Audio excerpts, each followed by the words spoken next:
നമസ്കാരം. കഴിഞ്ഞ നിയമസഭാ തെരഞ്ഞെടുപ്പിൻ്റെ ഫലങ്ങളെല്ലാം പുറത്തു വന്നതിന് ശേഷം പല വിശകലനങ്ങളും നടത്തുന്ന വേളയിൽ പ്രേക്ഷകർ കമൻറ്റുകളിലൂടെ ചോദിച്ചിരുന്നു. ഞാൻ പലപ്പോഴും ഈ ക്രിസ്ത്യൻ ഔട്ട്റീച്ചിൻ്റെ പരാജയത്തെ സംബന്ധിച്ച് പറയുമ്പോൾ ഞാൻ ഇടയ്ക്കിടയ്ക്ക് എടുത്തു പറഞ്ഞിരുന്നു. എന്നിരുന്നാലും ഷോൺ ജോർജും പി.സി. ജോർജും BJPക്ക് ഒരു മുതൽക്കൂട്ട് തന്നെയാണ്, ഇപ്പോഴും അക്കാര്യത്തിൽ സംശയമൊന്നുമില്ല. അപ്പോൾ പലരും പരാമർശിച്ച് കണ്ടൊരു പേരാണ് അനൂപ് ആൻ്റണിയെക്കുറിച്ച്. അനൂപ് ആൻ്റണിയെക്കുറിച്ച് ഞാൻ മനഃപൂർവ്വം പറയാതിരുന്നതാണ്. അവരുടെ ചോദ്യം, പ്രേക്ഷകരുടെ ചോദ്യം വളരെ ന്യായമായ ചോദ്യമാണ്. ഈ ക്രിസ്ത്യൻ ഔട്ട്റീച്ചിൻ്റെ കാര്യം പറഞ്ഞപ്പോൾ അനൂപ് ആൻ്റണി എന്ന വ്യക്തിയെക്കുറിച്ച് ഞാൻ പറയാത്തത് എന്തുകൊണ്ടാണ്? അത്യധികമായ അതിൻ്റെ പ്രധാന കാരണം പി.സി. ജോർജിനെയും ഷോൺ ജോർജിനെയും പരാമർശിക്കുമ്പോൾ അവരിൽ നിന്നൊരല്പം വ്യത്യസ്തനാണ് അനൂപ് ആൻ്റണി. അനൂപ് ആൻ്റണി ആദ്യം മുതലേ തന്നെ RSSുമായി BJPയുമായി ബന്ധപ്പെട്ട് പ്രവർത്തിക്കുന്ന ഒരു വ്യക്തിയാണ്, അല്ലെങ്കിൽ ഒരു രാഷ്ട്രീയ നേതാവാണ്.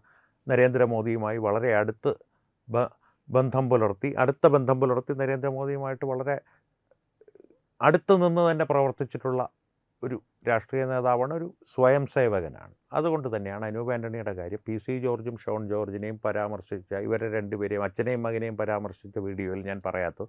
പി.സി. ജോർജും ഷോൺ ജോർജും ഒരല്പം വ്യത്യസ്തരാണ്. അവർ മറ്റ് പാർട്ടികളിലുണ്ടായിരുന്ന സ്വന്തമായി പാർട്ടി തുടങ്ങി അതിൽ നിന്ന് BJPയിലേക്ക് എത്തിയ ആളുകളാണ്, സമീപകാലത്ത് BJPയിലേക്ക് എത്തിയ ആളുകളാണ്. അതുകൊണ്ടാണ് പറഞ്ഞത് അവർ മുതൽക്കൂട്ട് തന്നെയാണ്. പക്ഷേ അനൂപ് ആൻ്റണി അവരിൽ നിന്ന് വ്യത്യസ്തനാണ്. പക്ഷേ അനൂപ് ആൻ്റണിയെ പ്രത്യേകം എടുത്ത് പരാമർശിക്കേണ്ട ആവശ്യമുണ്ട് താനും. അതുകൊണ്ട് തന്നെയാണ് ആ വീഡിയോയിൽ പരാമർശിക്കാതെ അനൂപ് ആൻ്റണിക്ക് വേണ്ടിയിട്ടൊരു വീഡിയോ പ്രത്യേകമായി ചെയ്യുന്നത്. പക്ഷേ അനൂപ് ആൻ്റണി മാത്രമല്ല ഈ വീഡിയോയിലെ നായകൻ, മറ്റൊരാൾ കൂടിയുണ്ട്.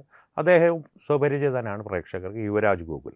ഇവരെ രണ്ടുപേരെയും ഒരുമിച്ച് എന്തിനാണ് പരാമർശിക്കുന്നത്? കാരണം ഇവരുണ്ടാക്കിയെടുത്തൊരു നേട്ടം, അല്ലെങ്കിൽ അവരവരുടെ നിയോജക മണ്ഡലങ്ങളിൽ അവർ നടത്തിയൊരു മുന്നേറ്റം വളരെയധികം പ്രശംസനീയമാണ്, അല്ലെങ്കിൽ പ്രശംസ അർഹിക്കുന്ന ഒന്നാണ്, അല്ലെങ്കിൽ അർഹിക്കുന്ന പ്രശംസ ലഭിക്കാതെ പോയ ഒന്നാണ്. തിരുവല്ലയുടെ കാര്യം പറയുകയാണെങ്കിൽ, തിരുവല്ലയിൽ ചരിത്രത്തിലാദ്യമായി BJP ഒരു തിരഞ്ഞെടുപ്പിൽ 2ാം സ്ഥാനത്തെത്തി എന്ന് മാത്രമല്ല 43,078 വോട്ടുകൾ അനൂപ് ആൻ്റണിക്ക് ലഭിക്കുകയും ചെയ്തു. കേവലമെന്ന് ഞാൻ പറയുന്നത് BJP 2ാം സ്ഥാനത്തെത്തിയത് കൊണ്ടാണ്. പിന്നെ തന്നെയുമല്ല, തിരുവല്ലയിൽ സാധാരണ വരുന്ന ഒരു വ്യത്യാസം, വോട്ട് നിലയിൽ വരുന്നൊരു വ്യത്യാസം ഇതിലുമൊക്കെ ഏറെ ആയതുകൊണ്ടാണ് കേവലം 11,146 വോട്ടുകളുടെ വ്യത്യാസത്തിലാണ് അനൂപ് ആൻ്റണി 2ാം സ്ഥാനത്തെത്തിയത്, പരാജയപ്പെട്ടത്. അതുകൊണ്ട് തന്നെ BJP ചരിത്രത്തിലാദ്യമായി, തിരുവല്ല നിയോജക മണ്ഡലത്തിൻ്റെ ചരിത്രത്തിലാദ്യമായി നിയമസഭാ തിരഞ്ഞെടുപ്പിൽ 2ാം സ്ഥാനത്തെത്തി എന്നുള്ളത് അനൂപ് ആൻ്റണിയുടെ ഒരു വ്യക്തിഗത നേട്ടം കൂടി ആണ്. പ്രധാനമന്ത്രി നരേന്ദ്രമോദിയുടെ വികസന പദ്ധതികൾ കൃത്യമായി തിരുവല്ല നിയോജക മണ്ഡലത്തിലെ സമ്മതിദായകരുടെ ഇടയിൽ അവതരിപ്പിക്കുന്നതിൽ അനൂപ് ആൻ്റണി ഒരു പരിധിവരെ വിജയിച്ചു എന്ന് തന്നെയാണ് ഈ ഒരു നേട്ടം കാണിക്കുന്നത്. തന്നെയുമല്ല, അനൂപ് ആൻ്റണി വ്യക്തിപരമായി ഒന്ന് നാം വിശകലനം ചെയ്യുകയാണെങ്കിൽ വളരെ കൃത്യതയോടുകൂടിയും എന്നാൽ നിശബ്ദമായും പ്രവർത്തിക്കുന്ന ഒരു നല്ല സ്വയം സേവകനാണ്, BJP നേതാവാണ്, ഒപ്പം തന്നെ ഒരു ദേശീയത ഉൾക്കൊള്ളുന്ന കേരള ക്രിസ്ത്യാനിയുമാണ്. ഇത്രയും ഗുണങ്ങൾ ചേർന്ന അനൂപ് ആൻ്റണി വളരെ ശ്രദ്ധേയമായ സ്ഥാനങ്ങൾക്ക് അർഹനാണ് എന്ന് തന്നെയല്ല, കേരള ജനതയുടെ പ്രത്യേക ശ്രദ്ധയ്ക്കും അർഹനാണ്.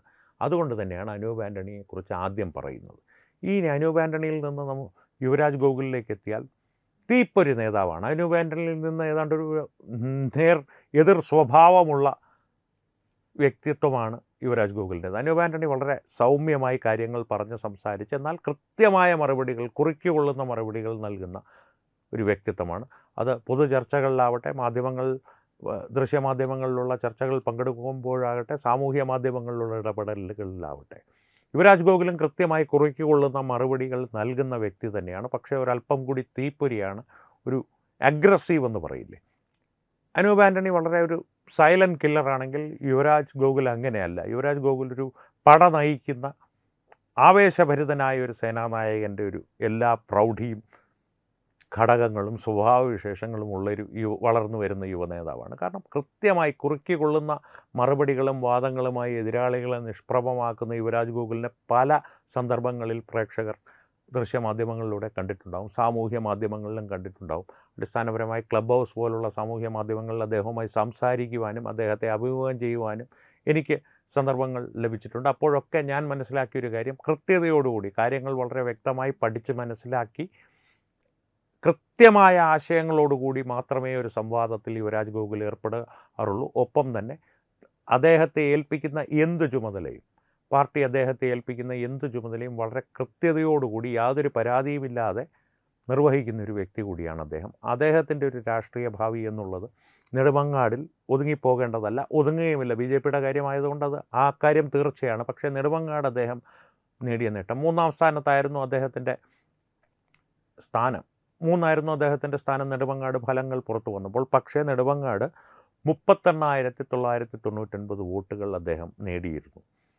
3-ാം സ്ഥാനമായിരുന്നു എങ്കിൽ പോലും നെടുമങ്ങാട് പോലൊരു നിയോജക മണ്ഡലത്തിൽ, അതും ഇടതിൻ്റെ കുത്തകയായൊരു നിയോജക മണ്ഡലത്തിൽ 38,999 വോട്ട് ഒരു ബി ജെ പിയുടെ സ്ഥാനാർത്ഥി, അതും താരതമ്യേന യുവത്വം നിറഞ്ഞൊരു സ്ഥാനാർത്ഥി, യുവാവായ സ്ഥാനാർത്ഥി, ദൃശ്യമാധ്യമങ്ങളിലൂടെ പരിചിതനാണെങ്കിൽ തന്നെ കേരളീയരെ സംബന്ധിച്ച് കൊച്ചു പയ്യനല്ലേ എന്നൊരു തോന്നലുണ്ടാക്കിയേക്കാമായിരുന്ന ഒരു സ്ഥാനാർത്ഥി, ആ തോന്നലുകളൊന്നും ഉണ്ടാക്കാതെ പയ്യൻ കൊള്ളാമെന്നുള്ള തോന്നൽ ആദ്യം ഉണ്ടാക്കി, യുവരാജ് കൊള്ളാം കേട്ടോ എന്നതിലേക്ക് വളർന്നു. കൊള്ളാം, ബി ജെ പിക്കാരൻ സ്ഥാനാർത്ഥി, ബി ജെ പിയുടെ സ്ഥാനാർത്ഥി, ആൾ മോശമല്ല എന്നുള്ളൊരു തോന്നലിലേക്ക് വന്ന് ഒടുവിൽ യുവരാജ് നേതാവാണെന്നുള്ള തരത്തിൽ ഏറ്റവും ചുരുങ്ങിയത് വോട്ടിൻ്റെ അടിസ്ഥാനത്തിൽ മാത്രം പറയുകയാണ്, ഒരു 38,999 പേരെ കൊണ്ടെങ്കിലും ശരി ഇതാണ് ഞങ്ങൾക്ക് വേണ്ട MLA എന്ന് തോന്നിപ്പിക്കുവാനുള്ള തലത്തിലേക്ക് വളർന്ന യുവരാജ് പ്രചരണം തുടങ്ങുമ്പോൾ എല്ലാവരും എഴുതിത്തള്ളിയ ഒരവസ്ഥയിലായിരുന്നു. അതുകൊണ്ട് തന്നെയാണ് അനൂപ് ആൻ്റണി 2-ാം സ്ഥാനത്ത് തിരുവല്ലയിൽ ബി ജെ പി എത്തിച്ച നേട്ടത്തിനൊപ്പം തന്നെ അല്ലെങ്കിൽ പോലും ഒരല്പം താഴെ 2-ാം സ്ഥാനത്ത് യുവരാജ് നിൽക്കണമെന്ന് ഞാൻ ആഗ്രഹിക്കുന്നത്. നിങ്ങളുടെയും അഭിപ്രായം അതുതന്നെയായിരിക്കുമെന്നാണ് ഞാൻ കരുതുന്നത്. വ്യത്യസ്തമായ അഭിപ്രായങ്ങളുണ്ടെങ്കിൽ കമൻറ്റുകളിലൂടെ അത് ഞങ്ങളെ അറിയിക്കുക, നമുക്ക് സംവാദങ്ങളാവാം അത് സംബന്ധിച്ച്. പക്ഷേ അനൂപ് ആൻ്റണി, യുവരാജ് ഗോകുൽ ഇവരാണ് ബി ജെ പിയുടെ വരും തലമുറ അല്ലെങ്കിൽ വരും തലമുറയുടെ നേതാക്കൾ. അതുകൊണ്ട് തന്നെ പല രാഷ്ട്രീയ കക്ഷികളുടെയും അനുഭാവികൾ ഒരു കാര്യം ചിന്തിക്കുക, നാളെ നിങ്ങളുടെ പാർട്ടിയുടെ നേതാക്കൾ ആരാണ്, അവരെ ഒന്ന് വിശകലനം ചെയ്യുക. എന്നിട്ട് ബി ജെ പിയിലേക്ക് നോക്കുക. അനൂപ് ആൻ്റണിമാരും യുവരാജ് ഗോകുൽമാരും ഒറ്റപ്പെട്ട വ്യക്തിത്വങ്ങളല്ല.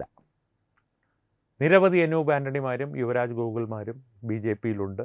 അത് കേരളത്തിൽ മാത്രമല്ല, കേരളത്തിന് പുറത്താണെങ്കിലും തേജസ്വി സൂര്യ മുതൽ ഒരുപാട് പുതിയ നേതാക്കൾ, മറ്റു പാർട്ടികളിൽ നിന്ന് പോലും കഴിവുള്ളവരെ ബി ജെ പി അടർത്തിയെടുക്കാറുണ്ട്. അതിനെ കുതിരക്കച്ചവടമെന്ന് ബി ജെ പി നടത്തുമ്പോൾ മാത്രം അത്തരമൊരു സംരംഭത്തെ വിളിക്കുകയും മറ്റേത് രാഷ്ട്രീയ തന്ത്രം, DK ശിവകുമാറിൻ്റെ ഉജ്ജ്വലമായ രാഷ്ട്രീയ നീക്കം, KC വേണുഗോപാലിൻ്റെ സർജിക്കൽ സ്ട്രൈക്ക് എന്നൊക്കെ പറയുന്നത് ഒരു ഇരട്ടത്താപ്പാണ് എന്നാണ് എൻ്റെ അഭിപ്രായം. പക്ഷേ ബി ജെ പിയുടെ യുവനിര എന്നുള്ളത് ശക്തമാണ്, സജ്ജമാണ്, സുസജ്ജമാണ്. രാജ്യത്തെ മുന്നോട്ട് നയിക്കുവാനായി, ദേശീയതയിൽ ഊന്നി നിന്ന് രാജ്യത്തെ മുന്നോട്ട് നയിക്കുവാൻ ബി ജെ പിയുടെ യുവരാജ് ഗോകുൽമാരും അനൂപ് ആൻ്റണിമാരും സുസജ്ജരാണ്, സദാ സന്നദ്ധരുമാണ്.